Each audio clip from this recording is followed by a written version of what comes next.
வணக்கம் மக்களே, எல்லோரும் எப்படி இருக்கீங்க? ரொம்ப நாளாவது உங்களை சந்திச்சு. வாங்க இன்றைக்கி புதிய ரெசிபி பார்ப்போம். சமோசா ஒரு பாத்திரத்தை வச்சுக்கணும், அதில் தண்ணி ஊற்றிக்கிட்டு மைதா மாவை கலந்துக்கணும். மைதா மாவை நல்லா உப்பு கொஞ்சம் போட்டு கலந்து நல்லா கிளறி விட்டு நல்லா சப்பாத்தி போடுற அளவுக்கு, சப்பாத்தி பதத்துக்கு நல்லா உருண்டையாக உருட்டுற அளவுக்கு மாவை நல்லா பசைஞ்சு அதை அப்படியே உணர்ந்து போகாமல் இருக்கிறதுக்கு ஒரு ஈர துணியை போட்டு மூடி வச்சிடணும். எண்ணெய் கொஞ்சோண்டு ஆட் பண்ணிக்கணும் அதில்,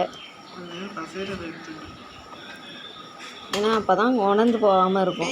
இப்போ நல்லா பசைஞ்சு அது மேலே ஈர துணியை போட்டு மூடி வைக்கணும்.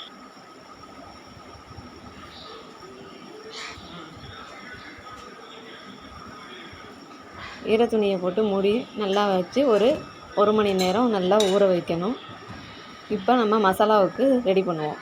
பட்டாணி, உருளைக்கிழங்கு எடுத்து ஒரு குக்கரில் பட்டாணியையும் உருளைக்கிழங்கையும் வேக வைக்கணும். கொஞ்சோண்டு தண்ணி ஊற்றி, அதற்கு தேவையான அளவு தண்ணி ஊற்றி கொஞ்சம் உப்பு போட்டு வேக வைக்கணும். இதுக்கு தேவையான பொருட்கள்: இஞ்சி பூண்டு பேஸ்ட்டு, கரம் மசாலா, தக்காளி, வெங்காயம், பச்சை மிளகாய், மஞ்சத்தூள், உப்பு, அப்புறம் அந்த மாவை எடுத்து உருண்டையாக போட்டு, அப்போ அந்த மசாலா செய்கிறதுக்கு அந்த உருளைக்கிழங்கையும் பட்டாணியும் வேக வச்சு எடுத்ததை மசாலா செஞ்சு ஸ்மாஷ் பண்ணி வச்சுக்கணும். உருளைக்கிழங்கை நல்லா மசிச்சு விட்டு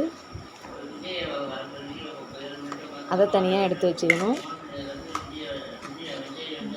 ஒரு வாணலியை வச்சு அதில் 2 கரண்டி எண்ணெய், அதில் பட்டை, கிராம்பு சேர்த்து வெங்காயத்தை பொடியாக நறுக்கணும். வெங்காயத்தையும் பச்சை மிளகாய் எல்லாம் சேர்த்து நல்லா வதக்கணும். நல்லா வதங்கின பிறகு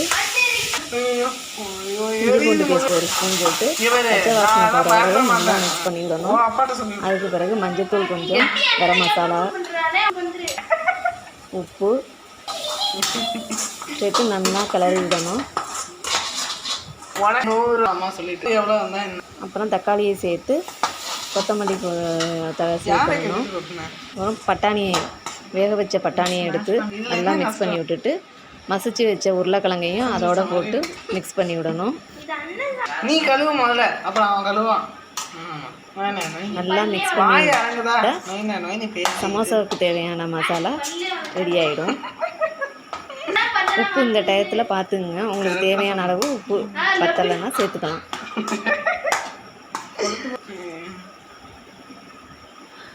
இப்போ அந்த உருண்டையை எடுத்து சப்பாத்தி மாதிரி போட்டு அதை ஒரு தோசைக்கல்லில் நல்லா சூடு பண்ணி, அதாவது சூடு வரணும், ஆனால் அதை லைட்டாக 2 பக்கமும் போட்டு எடுத்துக்கணும். நல்லா வெந்துடக்கூடாது, கொஞ்சம் போட்டு அதை எடுத்து எல்லா உருண்டைகளையும் அது மாதிரி சப்பாத்தி மாதிரி போட்டு எடுத்து ஒன்றா வச்சுக்கிட்டு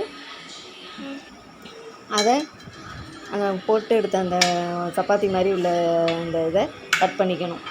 கட் பண்ணி இனிமேல் நம்ம சமோசா எப்படி செய்யலாங்கிறத பார்ப்போம். எல்லா சப்பாத்தி உருண்டையையும் அது மாதிரி கட் பண்ணி வச்சுக்கணும். இப்போ ஒரு பாத்திரத்தில் மைதா மாவை கொஞ்சம் கலந்து வச்சுக்கணும். அப்புறம் ஒரு பீஸ் எடுத்து அதை சமோசா மாதிரி மடித்து அந்த ஓரத்தில் இந்த மைதா மாவு கலந்து வச்சுருக்கதை அப்படியே தடவி அதை ஒட்டிக்கணும். அப்புறம் நம்ம ரெடி பண்ணி வச்சுருக்க இந்த மசாலாவை எடுத்து நல்லா ஒட்டிக்கிட்டு இந்த ரெடி பண்ணி வச்சுருக்க மசாலாவை எடுத்துக்கணும்.